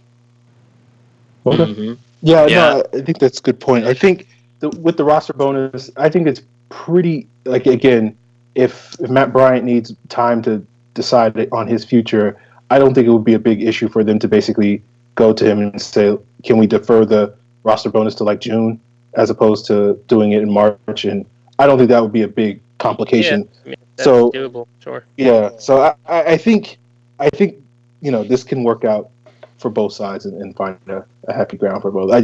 I would just be totally shocked, and it wouldn't be the first time I've been shocked. But if Matt Bryant basically was like, I still want to play, and the Falcons cut him, I just can't imagine them. Well, I think he made it more difficult for him by still being accurate this season. If he had a dump off, especially after coming back from his injury, he only kicked. He had 21 attempts and made 20 of them. That's usually kickers kick, I think, around 30 or 40 a season or somewhere around there. But he's still accurate. It was, I believe, a hamstring injury, which happens. Obviously, a kicker needs his legs, but he was healthy enough to come back and kick. So I don't think the injury's really much of a concern. It's more of, does he want to kick? And, in fairness to us, we're just guessing. They've probably had that conversation in October for all we know, and the plan's already set up. It's just that Tavecchio also made it difficult by being good when he had to step in. If he came in and shanked a bunch, we wouldn't care right now. And then off season, he'll probably be, if we get rid of him, he's definitely going to be on somebody else's roster because kickers are horrible this past season. So he's going to be a Tampa Bay. I can guarantee you that. They're not going to let him go a second time. What was the longest? I mean, because I know when he first came back, they kind of had a cap for him as far as distance goes. Was that was the Dallas game, correct? That sounds right. And did he ended up kicking like a 53-yarder? I mean, my biggest concern is one of the things that made Matt so great is he had range that extended to 55, 56 pre-injury. Does he still have that range now? We haven't really gotten to see that a whole lot. Most of the field goals that he's kicked are within 50. So, I mean, again, that's nitpicking here as far as decision-making process goes, but we saw Giorgio nail one from 56 to kind of seal that Giants game. And again, that was a big part of what made Matt and that kicking game so great, was that the range extended, far. I don't know what game it was, but apparently he had a 57-yarder this season. I would have to think that I don't know prior to the injury, but I could be wrong on that. I think the longest one was probably that Dallas game, and maybe it was 52, 53, which again, he did it. So there should be no worry. If he still wants to kick, I mean, he's going to be Matt Bryant, I think, in 2019. But it's going to be a tough decision. It's going to be one of the tougher roster decisions, and you don't usually say that about a kicker spot, but as Evan pointed out, and the rest of the league has struggled to find just one kicker, and the Falcons have been lucky to have two pretty decent ones. So we'll see what happens. All right, guys, that is our show. We appreciate you guys tuning in for an extra long episode, but look, we had to go back and forth on the coaching talk. Maybe this time next week, they will actually have an offensive coordinator, and by then we'll have convinced ourselves that whoever they hire, it was the appropriate guy. I'll give Evan the floor to plug his stuff as well as Matt in a second. But for those of you guys, you definitely want to subscribe to the podcast on YouTube at Pro Football Central's YouTube page. Make sure you hit that bell icon so you know when we go live. Of course, you want to like us on Facebook as well, Falcon Central Radio, where most weeks we simulcast our broadcast. And, of course, you can find any links to the audio version of the podcast and where you can subscribe on whatever podcast platform you choose at profootballcentral.com. Since Evan's a guest, we'll let Evan plug, whatever he wants to plug. I know you've been putting some stuff up lately at the Falcoholic. You got anything on deck there? No, not really. I do like a fan spotlight, but pretty much just showing fans in the community, whether on Twitter or on Facebook or whatever, just their background and how they became a Falcons fan. You can find me on Twitter at Evan Birchfield. It's just my name. Pretty much just talking about Falcons football or fantasy football, but that's pretty much done now. So, I appreciate you having me on again. No problem, Evan. Yeah, thanks for being on, Evan. More in the future. Matt, go ahead. Plug, you already mentioned your articles and whatnot, but sort of let the people know where they can find that stuff and what the schedule is. Yeah, so probably be middle of this month. Me and Raekwon Gilbert going to be dropping part 3 of my Falcon Out of the Future series, where I kind of go through some prospects on day 1, 2, and 3 that might meet some of the Falcons' needs. So that'll be on riseupreader.com the next week or two. So look for that. Yeah, someone just in the chat, Evan, Blackbird Blitz said Evan is my brother of the week. So there you go. Oh, Thank you. I second that. Yeah. Appreciate it. There you guys go. This show's been good to me, so I'm happy to always be on it whenever. All right, we appreciate that, Evan. Yeah, you're always welcome. Okay. Yeah, we thank everybody for listening tonight, and we'll figure out whether or not we'll be back next week. What time we'll be back, if we'll be back to our normal Tuesday time or Thursday time. But of course, follow me at Falc Fans on Twitter. Follow Matt at Falcon. Follow Matt at Matt Karoly, Karoly, and of course, you can follow the show at Falcons PFC to get that information and whatnot. So.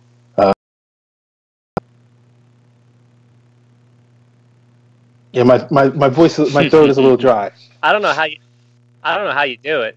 I mean, I usually have a water bottle next to me. Yeah, me too. Yeah, and I I'm drank already before the empty. show, but I wasn't anticipating. I don't think I've ever seen him drink a water since.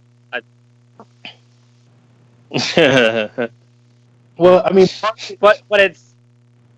look at this giant picture of me on the thing. So if I'm drinking water, it's going to take up half the screen. Yeah.